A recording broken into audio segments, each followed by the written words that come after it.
денеска тече нормално градскиот сообраќај во Скопје. Приватните превозници се вклучија во јавниот сообраќаен крвоток на градот. Но дали вака мазно се ќе тече во иднина? Ова е прашањето кое ги мачи жителите на главниот град веќе подолго време. Скопјани и вчера се разбудија со дилемата дали ќе мора да се снаоѓаат за транспорт или ќе има автобус. Среќа на приватните превозници им беше исплатен дел од долгот на ЈСП и градот, па пак ги запалија моторите. Но ова е само привремено решение за следните 10 дена. Што потоа? И ова не е проблем само од вчера, затоа што особено во мандатот на сегашната градоначалничка Данила Арсовска се повторува на секои 4-5 месеци. Де нема пари за нафта на автобусите на градскиот ЈСП, де нема пари за приватниците, а граѓаните се фрустрирани и принудени да користат такси или лични возила, создавајќи дополнителен сообраќаен метеж. Многуте ветувања за редовно снабдување со гориво на ЈСП и навремени исплати кон приватниците остануваат само на хартија.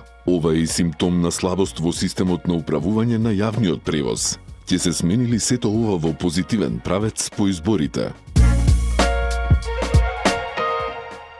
Две собственички на старски домови во Скопје, Актив и Арија, добија кривични пријави од МВР под сомнение за нехуман, суров, деградирачки, нечовечки и понижувачки третман на стари лица, за кои нивните семејства плаќале услуга за вонсемејно домување. Двете приватни установи во периодот од 2022 година до денес не ја вршеле дејноста во рамки на издадените дозволи, односно сместувале корисници над дозволениот капацитет, неуредно ја воделе пропишаната евиденција за корисници на социјална услуга, не поседувале досие со стручна документација за сите корисници, не воделе евиденции за одржување на личната хигиена на корисниците, немале вработено соодветен број стручни кадри во смена, а имале вработено лица без соодветна документација за вработување, соопштија од МВР. Дури за згрижените не им биле обезбедени 4-дневни оброци со соодветна спецификација за дистрибуираните оброци, како што налагале правилата.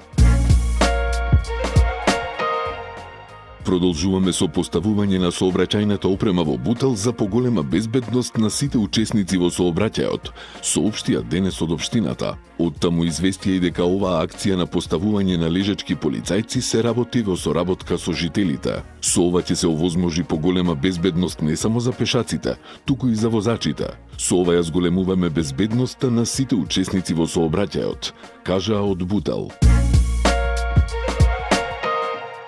Палењето на возила во Скопје не запира. Синоќа на паркингот кај спортскиот центар Јане Сандански во општина Аеродром, утрово околу 2 часот запалени се 2 товарни и 1 патничко. Полицијата уапсила двајца скопјани на 23 и 24 годишна возраст под сомнение дека го предизвикале пожарот. Според информациите од МВР, им било пријавено дека на паркингот гореле товарни возила со скопски регистерски таблички, собственост на правно лице од Скопје, како и патничко возило Опел со прилепски ознаки, собственост на жител на Прилеп.